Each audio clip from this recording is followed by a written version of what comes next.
For 38 years, I had meticulously built a fortress around my family, a life defined by stability and quiet devotion.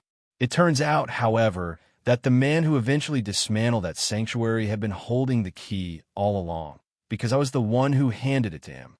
People often speak of caregiving as a noble labor, but they rarely mention the peculiar, slow erosion it inflicts upon the spirit. It does not strike you like a sudden blow that leaves you reeling on the pavement. Rather, it dismantles you in the way water patiently wears down stone. It is a quiet, rhythmic process that goes unnoticed until the day you catch your reflection in the mirror and genuinely struggle to remember the last time you slept past dawn, the last meal you ate while seated at a table, or the last time someone looked you in the eye and truly waited for the answer to "How are you?" I was that man, Anthony Hyde, 77 years old, a retired civil servant with 31 years of federal service, an unblemished record, and a modest pension. We lived in a 4-bedroom brick colonial on a quiet street in Kew, Melbourne, a neighborhood of grand old trees and wide, serene thoroughfares where neighbors still offer a genuine nod of acknowledgement as they pass. We had purchased the home in 1991 when our children were young. I remember the way Lily walked through the front door, the soft, golden light catching the afternoon as it filtered through the rear windows, and she turned to me, her voice filled with quiet certainty. "This is it, Anthony. This is where we raised them." 38 years of marriage, and she was right about nearly everything. I had learned, somewhere around our 12th anniversary, to stop being surprised by the accuracy of her intuition. For the last 26 months, my entire existence had been redefined by the demands of caregiving. Lily had been diagnosed with early-onset dementia at the age of 64. From a moment the neurologist delivered that news, my world contracted to the rigid confines of medication schedules, medical appointments, and the heartbreaking navigation of her good days and her bad days. That was the sum total of my life. It was the beginning, the middle, and the end of every 24-hour cycle. I was proud of the house on our street in Kew, which I had finished paying off years ago, and I took pride in maintaining it every morning as I backed out of the driveway. But beneath that pride lay a deep, private terror I had carried for years without ever articulating it to another living soul. The fear that I would pass away before Lily, leaving her vulnerable, without resources, and utterly alone. At 77, that anxiety is not a theoretical abstraction. It is the final thought that anchors my mind before I close my eyes at night. I had saved diligently, earmarking $340,000 in a retirement account. Not for travel, not for leisure, but for the specific purpose of securing her future in a high-quality memory care facility I had already quietly vetted near Carmel Road. I believed I was constructing a final line of defense for the woman I loved. I had no idea that while I was busy building that wall, someone else was already mapping a way to tear it down. The neurologist who diagnosed Lily was Dr. Aris, a man whose professional composure was softened by the gentle, weary kindness in his eyes. He possessed that rare quality born of delivering life-altering news too many times. He spoke with a measured, deliberate slowness, allowing each word to land with the necessary weight so that my mind could absorb the finality of it. We received the verdict on a humid Thursday afternoon. I drove us home from the clinic at Austin Health in complete silence.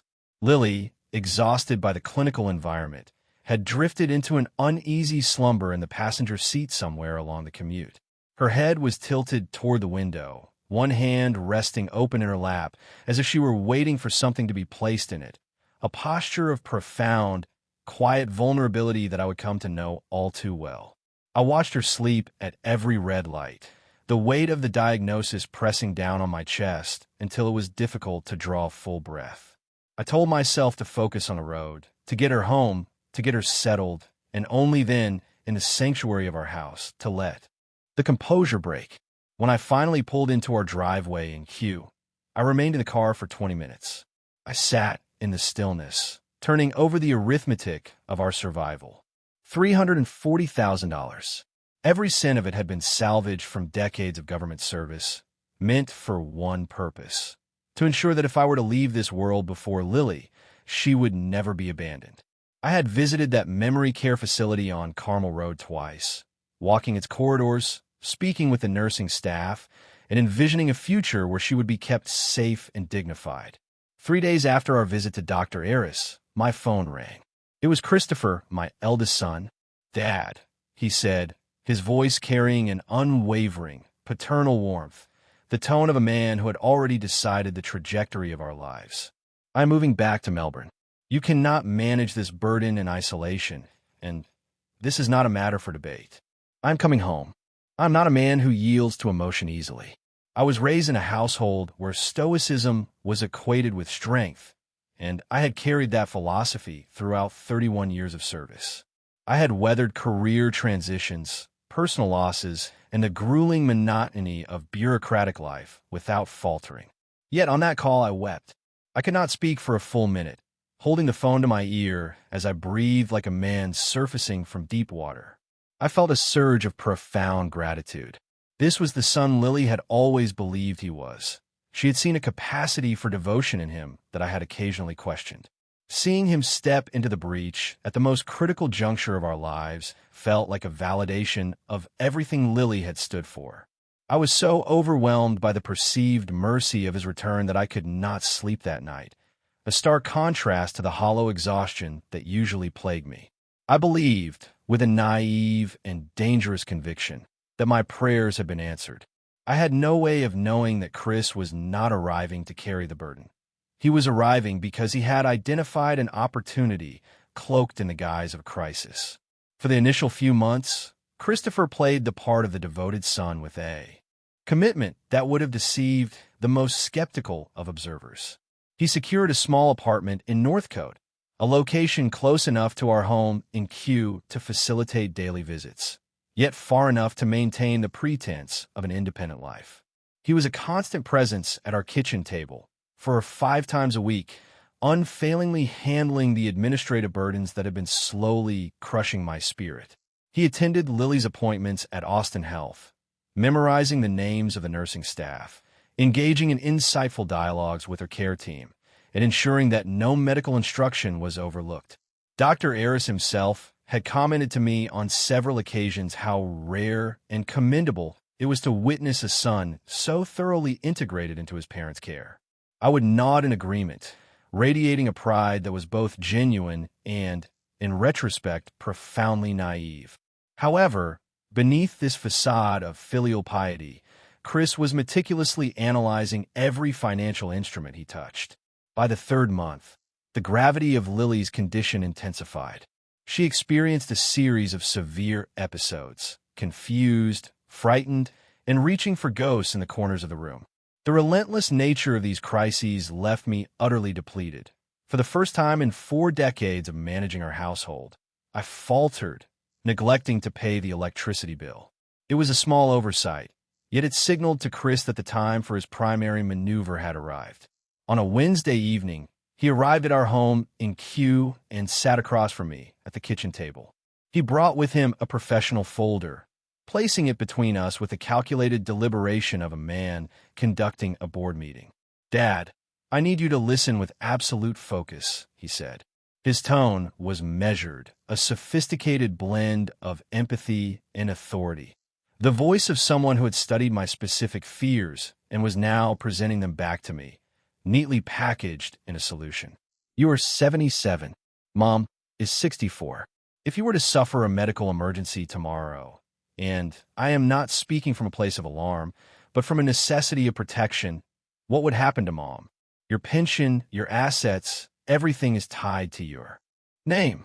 If you were to pass first, the bureaucracy would freeze everything while lawyers deliberate, and Mom would be left in this house without any access to the resources she requires." Every word struck a chord with the private terror I had harbored for years. It was as if he had read my thoughts at 3 a.m.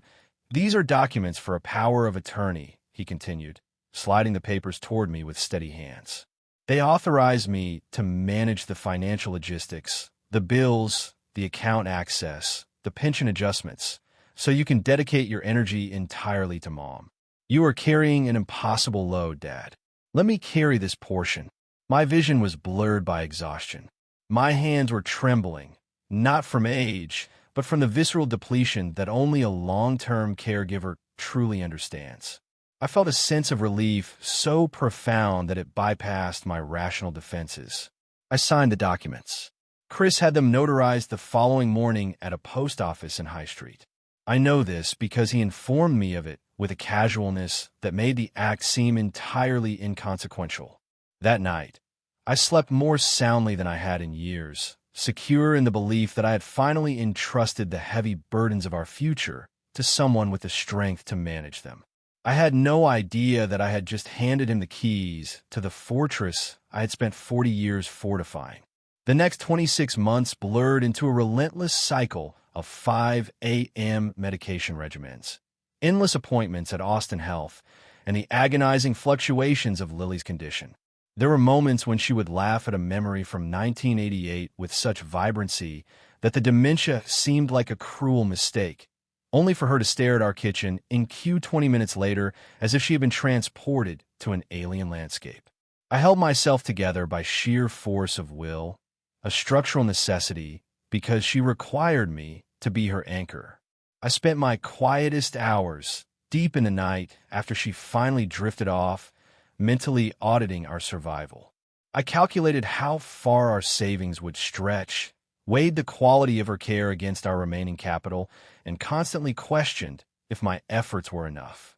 I lived in a state of sustained vigilance, believing that as long as Christopher remained our steadfast steward, the horizon would remain manageable.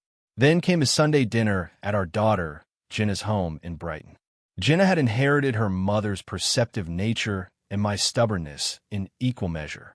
Her husband, Trevor, was a man of quiet intelligence who worked in banking compliance in the Melbourne CBD, a man who preferred to remain in the periphery of social gatherings, but was the personification of competence during a crisis. The evening felt almost domestic. Jollof rice and roasted meats filled the room, and the laughter of our grandchildren echoed through the hallway. Lily looked elegant in the blue dress I had always favored, having a relatively lucid day, laughing intermittently at Chris's anecdotes. Chris was in his element, refilling wine glasses with a generous hand and narrating a story about a coastal trip with an ease that suggested a man without a single shadow on his conscience. While the conversation flowed around us, I felt Trevor's hand press firmly against my own under the tablecloth. Without shifting his gaze, he slid his phone into my palm. On the screen were 8 words that shattered the reality I had inhabited for over 2 years. Dad, check your retirement account right now. Below that, for more words, then fake chest pains. I looked at Trevor. His jaw was set, his eyes fixed and impenetrable. The expression of a man who had been patiently awaiting the right moment to open a door he had kept locked for months. A slow, singular nod from him communicated everything. Trust me, do not speak, just act. I opened the banking application under the table, shielded by the tablecloth. I had not accessed the portal in months. That was the arrangement we had codified, the trust one had placed in my son. The number displayed on the screen was $12,847. My heart seemed to stutter.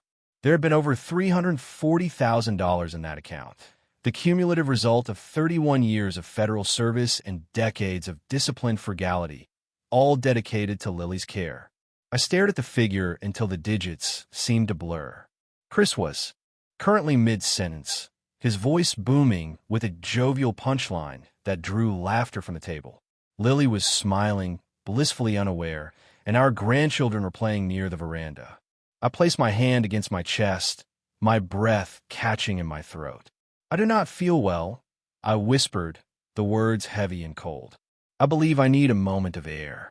Jenna was on her feet instantly, her concern so authentic that even Chris looked momentarily startled. As Trevor helped me toward the door, Chris stood in the threshold, waving with the easy confidence of a man who believed he held the world in his hands. "Take your time, Dad," he called out, his voice smooth. "I will check on you tomorrow." I climbed into the car and felt the first true tremors of a terror that had nothing to do with mortality and everything to do with the man standing in the doorway behind me. The drive from Brighton to the Melbourne CBD was a descent into a silence, so profound it felt as though the oxygen had been extracted from the vehicle. Trevor navigated the city streets with a grim, focused intensity, bypassing the local emergency departments entirely.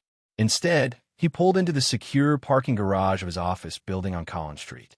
The city was quiet on a Sunday evening, the grand Victorian facades and modern glass towers standing like silent sentinels as we walked toward the lobby. Our footsteps echoed against the polished marble, a rhythmic, hollow sound that amplified the dread beginning to solidify in my chest. We were not heading to a hospital. We were heading to a place where evidence was meticulously organized, where secrets were dismantled, and where my life was about to be irreversibly altered. Once inside his seventh-floor office, Trevor closed the door with a finality that signaled we had entered a space beyond the reach of family pretense. He gestured for me to sit, his expression mirroring that of a surgeon who had braced himself to deliver a diagnosis that offered no reprieve. "Anthony," he began, abandoning the informal title of Dad that he had used for over a decade. "I need you to understand that what I am about to present to you has been verified through 3 independent internal reviews. I did not come to you with a suspicion. I came to you with a complete dossier of evidence." "How long have you known?" I asked, my voice thin, sounding like that of a stranger. "For months," Trevor replied, folding his hands upon his desk. I sat with that information, feeling the timeline of my own blindness stretch out behind me. I did not feel an immediate hot flash of rage. Rather, I experienced a cold, numbing sensation, a realization that the son I had trusted had been operating with the patient, clinical discipline of an adversary for the better part of a year. Trevor noticed my stillness and continued, his tone respectful. "Jenna needed to be absolutely certain before we confronted this reality, and I required every legal and regulatory pathway to be secured before you were made aware of the theft." He opened a leather-bound folder. The contents were a masterclass in betrayal. He started with the withdrawal logs, 16 months of systematic stripping of our retirement fund. The amounts were varied, always between $3,000 and $5,000, and spread across irregular intervals to intentionally circumvent the automatic reporting thresholds mandated by OSTRAC. "This technique is known as structuring," Trevor explained, his voice devoid of emotion as he slid the documents across the desk. "It is a severe contravention of federal financial regulations, entirely separate from the criminal fraud you have endured. Your son did not just steal, he operated with the technical knowledge of a professional thief." I stared at the receipts, recognizing the meticulous record-keeping I had once admired in him, now repurposed to map the death of my family's future. Then came the pension redirection papers, legitimate, perfectly executed documents that had redirected my monthly distributions into a private account he controlled. He had bypassed the system by simply becoming the system, exploiting the very power of attorney I had signed in my moment of utter despair. I looked at the wall, struggling to reconcile the man who had brought coffee to our home in Kew with the predator sitting across from the man who had built that home. I felt something shift within me, an ancient cold hardening of the soul. The man who had been my son had successfully turned off the lights in my house, and I had been the one to provide him with the matches. Trevor did not grant me a moment to settle before sliding the final documents across his desk. These were the bank statements, and his silence conveyed the gravity of what remained. Chris had systematically redirected our correspondence, ensuring that all physical statements were routed to a private post office box he had established in Northcote. I had been flying blind for over a year, my trust in the arrangement serving as a blindfold he had tightened with every passing month. Then he presented the final page, and I felt a physical pain, a sharp constriction in my chest that had nothing to do with my heart and everything to do with the betrayal of my daughter. It was a beneficiary change form. My signature was on it, dated 9 months prior. A Tuesday morning I remembered with agonizing clarity. Lily had been awake through the night in our home in Kew, and I was utterly depleted, attempting to navigate her needs while preparing for an appointment at Austin Health. Chris had arrived unannounced, offering coffee and a stack of papers, his voice calm and reassuring as he insisted, "Dad, just sign these. It is routine account maintenance." I have handled everything for you. I had signed without reading, my cognitive faculties dulled by exhaustion, believing I was performing a necessary task to simplify our burden. In that single act of trust, I had unwittingly removed Jenna and my grandchildren as the beneficiaries of my retirement account, replacing them entirely with Chris. I had used my own hand to disinherit my daughter. I rested my palms flat on the desk, looking at my hands. Hands that had served faithfully for 31 years, hands that had built a life, and hands that had unknowingly signed away the security of my own flesh and blood. "There's one more thing," Trevor said, his voice dropping to a whisper. "For several months, Chris has been making calculated remarks to our extended family members. At weekend barbecues and during phone calls, he has been laying the groundwork for a conservatorship petition. He is telling people that your mental acuity is failing and that you are no longer managing your affairs with competence. He is building a social record to petition the court to declare you legally incompetent." The realization hit me with the force of a physical blow. He was not merely stealing my resources. He was crafting a legal cage to ensure his access to my assets became permanent and court-sanctioned. If he succeeded in having me declared incompetent, every illegal withdrawal would be laundered through a legal framework of his making. I looked at Trevor Mitchell, the quiet, unassuming man I had dined with for 11 years, and recognized the profound resolve in his gaze. "How did you uncover this?" I asked, my voice barely audible. "Routine compliance monitoring," Trevor replied. "The structured withdrawals triggered a pattern alert, and when I investigated, I discovered the entire network of his deceit. I closed my office door 4 months ago, Anthony, and I have spoken to no one until I was certain of every piece of evidence." My phone rang then, a call from Jenna. Trevor answered and placed it on speaker. Her voice was remarkably steady, the sound of a woman who had spent hours holding herself together through sheer force of will. She reported that Lily was safe and the grandchildren were settled. But Chris remained at her home in Brighton, still hovering with a performative concern that she had been forced to endure. "He's asking about your health again, Dad," Jenna said, her breath hitching before she regained control. "He is performing his role perfectly." Trevor looked at me, his eyes searching. "What do you wish to do, Anthony?" he asked. The question hung in the air, weighted by the gravity of our choices. I understood then that revenge, while tempting, was an act of vanity that would only further endanger Lily. I needed a strategy of restoration, not one of combustion. "I want every door closed before he realizes one has been opened," I stated, the cold resolve crystallizing within me. "We will not act for my sake, but for hers. She will be protected first. Everything else can be settled in the aftermath." Trevor nodded once, his expression confirming he had already anticipated my directive. I had reached the end of my capacity for blind trust.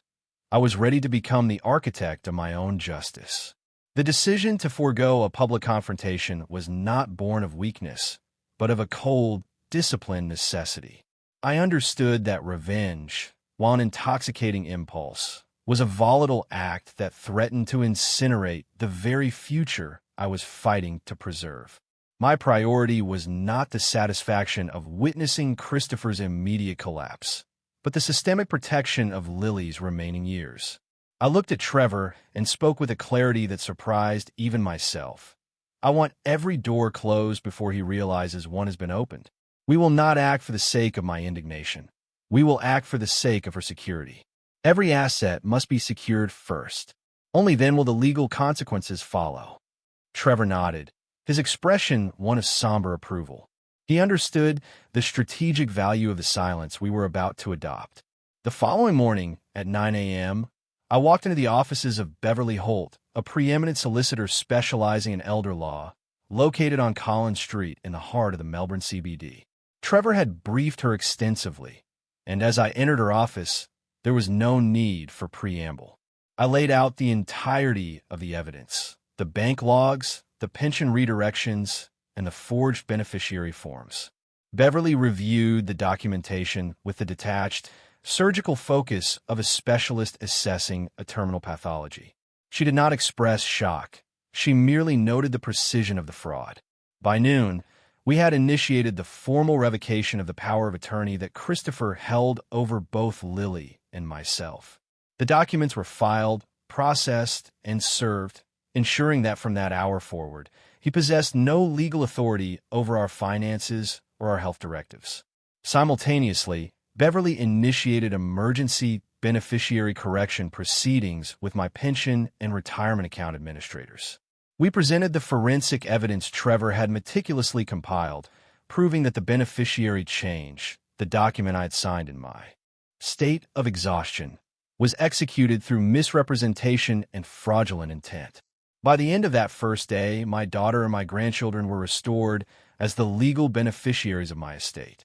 The structure Chris had spent 16 months dismantling was being reconstructed in real time, all while he remained entirely unaware that his access had been severed. I returned to our house in Kew that evening with a sense of internal stillness I had not felt since the onset of Lily's illness. I walked through the quiet rooms, touching the surfaces of the life we had built, feeling the weight of the fortress I was finally resecuring. The act of reclaiming these boundaries was not a jubilant victory. It was a necessary amputation. I was shedding the man I had been, the trusting father who had allowed his guard to drop, and adopting the steely resolve of a man who would do whatever was required to provide for his wife. I had spent my entire career serving the federal government, operating within systems of order and compliance.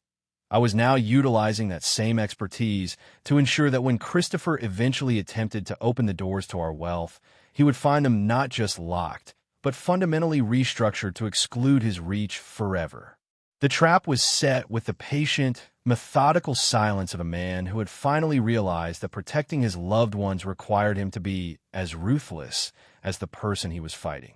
The following day, Jenna assumed the most difficult role of her life. She became the silent infiltrator of the childhood home she had once known as a sanctuary. While Christopher was preoccupied with his own professional facade, convinced that his father remained the tired, gullible man he had always manipulated, Jenna used her spare key to enter our Kew residence. Her mission was to recover the original physical documentation, the raw paper trail that Beverly Holt required to finalize the legal coup.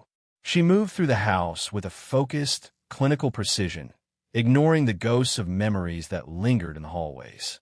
She retrieved files from the back office, bank correspondences hidden in the study, and legal templates that Chris had left behind, never once considering that his sister might stop defending him long enough to orchestrate his downfall.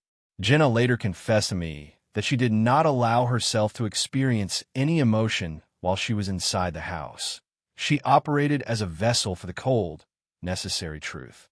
It was only when she was back in her car, parked on the quiet street under the dappled shade of the neighborhood trees, that the reality of the situation broke through her composure. She sat in silence for 10 minutes, unable to turn the ignition, feeling the full, devastating weight of the betrayal she had spent months denying. I did not ask her to articulate the depth of that grief. We both knew that in protecting our future, we were effectively mourning the brother she had spent her life defending. She had loved him past every reason not to, believing that family was a bond that transcended character, only to realize that he had weaponized that very love to rob their mother of her security. By the second day, our resolve had permeated every aspect of our lives. We operated with the synchronized efficiency of a unit that had suffered a catastrophic breach and was now moving to seal the hull. While Jenna handled the physical recovery, Beverly Holt was already initiating emergency Medicaid planning proceedings, identifying every protective measure still accessible to us despite the depletion of our accounts. She discovered legal pathways I had not known existed, structures that could shield Lily's future care options from the wreckage Christopher had left in his wake. The facility on Carmel Road, the place I had visited in secret and prayed over during those dark, sleepless nights, was no longer a desperate hope. It was becoming a legal certainty. For the first time in 9 days, I exhaled with a completeness that felt like it reached into my very marrow. I spent the afternoon sitting with Lily in the garden, watching the light shift over the Kew canopy, and felt a quiet, hard-won peace. I was no longer the passive victim of my son's greed, nor was I the exhausted caregiver who had lost sight of the horizon. I was the architect of our restoration. I watched the shadows lengthen across the grass and understood that the cost of this peace was the permanent dissolution of the family image I had once desperately clung to. But as the sun dipped below the horizon, I knew that for Lily, for our stability, and for the future I had fought to secure, the price was one I would pay without a moment's hesitation. The fortress was being rebuilt, brick by brick, and this time, the foundations were designed to withstand the calculated malice of the man who had once been my son. The transition into the following week was a study in psychological endurance. Christopher continued his visits to our residence in Kew, maintaining a performance that was increasingly surreal to witness. He arrived with groceries, diligently straightened the living room, and sat with Lily while she watched her afternoon programs, his demeanor consistently marked by a performative, suffocating concern. He often lingered to ask me probing questions about my health, occasionally wondering aloud whether I had considered updating my advanced directive paperwork. "I'm just being responsible, Dad," he would say, his voice layered with a thin, brittle empathy. "I'm only thinking ahead. You are not managing as well as you believe, and I want to ensure we are protected." I would sit across from him, sipping the sweet tea he had prepared, and watch him with a detachment that bordered on clinical. I found myself feeling a fleeting, distant sense of pity for him, a man so deeply committed to the architecture of his own deception that he could no longer distinguish between his role and his reality. "You're absolutely right, Chris," I would reply, my tone steady and reflective. "I should be thinking ahead. I realize now that I've been far too lenient in my oversight." He would nod, satisfied, clearly interpreting my words as a sign that the ground was softening, that I was finally broken enough to acquiesce to his impending conservatorship petition. He had no way of knowing that every door around him had been bolted shut, and that he was merely pacing within a cell he had helped construct. During these days, I operated with a chilling, anchoring focus. I observed his movements, the way he handled the mail, the way he checked his own reflection in the hallway mirror, and recognized the vanity of a man who believed he was untouchable because he had underestimated the people he had betrayed. Whenever the weight of the charade threatened to compromise my resolve, I would retreat to my study and review the documents Jenna had recovered. These were the touchstones of my new reality, the proof of his systematic theft, the evidence of his predatory planning, and a legal framework that now ensured Lily's safety. I became a master of the mundane, ensuring that every glance, every nod, and every comment remained consistent with the man he expected to see. I was no longer the father he thought he had dismantled. I was a man who had reclaimed his agency with a cold, calculated precision. Every time he spoke of the future, I saw it not as a threat, but as the final confirmation of his arrogance. I was waiting for the optimal moment to finalize the restoration of our lives, and as Chris drove away each evening, he left behind a house that was no longer his sanctuary, but the stage for a reckoning he had failed to foresee. The storm was not coming. It had already arrived, and it was waiting in the silence. The Sunday dinner at our residence in Kew proceeded with a veneer of normalcy that felt increasingly fragile, like glass under extreme pressure. Christopher sat at the head of the table, embodying the role of the golden son he had perfected over the past 26 months. Charming, attentive, and effortlessly generous. He filled glasses with an expensive vintage, recounted anecdotes with practiced ease, and frequently checked on my well-being, his voice echoing with a manufactured warmth that no longer reached his eyes. Jenna sat opposite him, her expression a masterclass in controlled composure, while Trevor remained the silent, steady anchor beside her. Lily, draped in her favorite blue dress, was having a lucid evening, her laughter occasionally breaking the tension as she reminisced about a summer trip from decades past. It was a scene of domestic harmony, one that I knew was about to be irrevocably dismantled. Midway through the main course, the atmosphere in the room shifted. I stood up, citing a need to retrieve a forgotten item from the foyer, and walked toward the front door. I opened it to reveal two detectives from the Victoria Police Financial Crime Squad, dressed in plain clothes, their demeanor professional and devoid of any unnecessary urgency. I had spent days in quiet coordination with them and my solicitor, Beverly Holt, ensuring that every piece of evidence, from the structured withdrawals to the forged beneficiary forms, was organized into an airtight file. They stepped into the hallway of the house in Kew, their presence an immediate, cold intrusion into the sanctuary Chris thought he controlled. I heard Christopher's voice falter, then stop entirely. I stepped back into the dining room, the detectives following close behind. The transition from the warmth of a family dinner to the clinical reality of a police intervention was instantaneous. Christopher rose, his chair scraping loudly against the polished floorboards, his eyes darting toward the exits of the room with the frantic, predatory instinct of a cornered animal. For the first time in years, the mask of the devoted son disintegrated. There was no trace of remorse on his face. There was only the frantic calculation of a man realizing that his path to escape had been sealed shut. Every door he had relied upon, the power of attorney, the social narratives he had built, the financial obfuscation, had been locked and bolted by the very people he had spent years patronizing. Jenna rose slowly from her seat.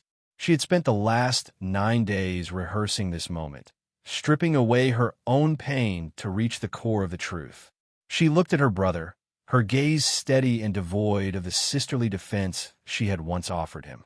"I want you to look at Mom before you leave this house, Chris," she said, her voice quiet but resonant. Christopher turned toward Lily. She was watching him, her expression soft and completely devoid of the horror he had brought upon our family. In her fractured reality, she did not comprehend the nature of the intrusion. She only saw her son preparing to leave after what she believed had been a lovely evening. She lifted a frail hand, waving at him with a gentle, disarming warmth. "Good night, sweetheart," she whispered, her voice fragile. "You have always been such a good boy." Jenna let those words settle in the room, a heavy, suffocating silence following the weight of Lily's affection. It was a tragic, searing irony. Her dementia had become a shield, preventing her from ever understanding the depth of her son's betrayal. Christopher would never have to face the judgment in her eyes, because her mind had effectively erased the evidence of his malice. It was a mercy he had done nothing to earn, and as the detectives moved toward him to execute the arrest, I watched him finally understand that while he had successfully stolen our past, he had failed to anticipate the quiet, inevitable justice that had been gathering in the shadows of his own arrogance. Jenna did not avert her gaze, even as the detectives led Christopher toward the front door of our home in Kew. Her voice remained devoid of the tremor that usually accompanies such profound heartbreak, replaced by a cold, searing clarity that seemed to strip the room of its remaining warmth. "She will likely always believe that, Chris," Jenna said, her words measured and deliberate. "Her mind will protect you from ever seeing her face change, from ever witnessing her understand what you have done to this family. You are being spared the one judgment you truly deserve, and that is a mercy you have done nothing to earn." She did not pause, nor did she waver under the weight of the silence. "But I understand it. Dad understands it. I have seen every withdrawal you made while he was awake at 5 a.m. administering her medication. I have seen every document you compelled him to sign while he was half-blind with exhaustion, trying to protect her. I have sat at this table and watched you accept his gratitude while you were actively dismantling our future. I know all of it, and I will spend every day of the remainder of my life ensuring that both Mom and Dad are safe, not because I'm obligated to, but because that is what love actually requires." Christopher did not offer a rebuttal. The arrogance that had sustained his deception for 2 years had completely evaporated, leaving behind only the hollow shell of a man who had been outmaneuvered by the very people he had deemed inconsequential. He was walked out of the residence in Kew, the sound of his footsteps fading against the pavement as the detectives escorted him toward an unmarked vehicle parked beneath the canopy of our street trees. Lily, my beautiful and increasingly fragile Lily, watched him go with a peaceful, vacant smile. She remained in her chair at the dinner table, waving gently toward the closed front door, entirely convinced that her son had simply departed after a pleasant family gathering, as he always had. There was no realization of the catastrophic breach that had occurred, no comprehension of the legal machinery that was now turning to hold him accountable. She remained anchored in a state of grace, oblivious to the fact that the person she loved had just been stripped of the name she cherished. As the sound of the car engine receded into the night, I felt the finality of the act resonate through the house. The betrayal had been total, but so too was the reclamation. We had not chosen the fire of public conflict. We had chosen the cold, steady path of justice, and in the quiet room that remained, I realized that we had successfully salvaged the one thing that truly mattered: Lily's dignity and the possibility of a future she would never have to navigate in fear. The legal aftermath moved with a clinical, unyielding efficiency. The paper trail Trevor had meticulously reconstructed proved too comprehensive for any defense to dismantle. Christopher pleaded guilty to charges of elder financial abuse, criminal fraud, and federal structuring violations. The restitution process began, though it returned our resources in slow, painful fragments, and I accepted early on that much of what was taken would remain lost. I had made my peace with that reality. Some days, the absence of restoration is the only truth one can afford to carry. Lily's care, however, was now inviolable. Beverly Holt's emergency planning had successfully shielded the assets necessary to secure her placement at the memory care facility on Carmel Road, the very place I had visited in secret and prayed over in the dark so many months ago. She would be safe. It would not be the life we had originally envisioned during those bright afternoons in Kew, but it would be dignified, and for a man who had spent 3 years staring into the abyss of his own failures, that is a profound victory. I still reflect on a truth I had never fully grasped until this final chapter. Christopher was my blood, yet Trevor, who had no obligation to remain, chose to stand by me when my world was in tatters. When the structures that should have offered the most security collapse, and those you believed would love you unconditionally prove to be your greatest threat, the act of being chosen by someone who is under no burden to stay is what ultimately facilitates survival.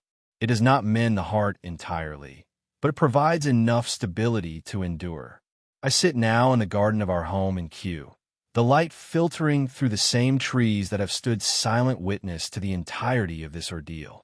Lily is resting, her condition now managed with the professional care she deserves, and the house feels different, less like a fortress and more like a place of transition. I have learned that justice is not the cinematic, explosive confrontation I once imagined.